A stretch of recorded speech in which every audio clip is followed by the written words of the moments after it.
द्वैतभास्करम् अर्धनारीश्वरम् त्रिदश हृदयङ्गमं चतुर्दधि सङ्गमं पञ्चभूतात्मकं षट्शत्रुनाशकं सप्तस्वरेश्वरम् अष्टसिद्धीश्वरं नवरसमनोहरं दशदिशासु विमलम्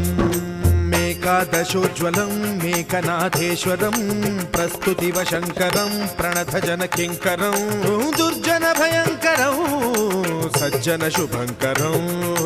प्राणिभवतारकं प्रकृतिहितकारकं भुवनभव्यभवनायकं भाग्यात्मकं रक्षकं ईशं सुरेशं ऋषेशं परेशं नटेशं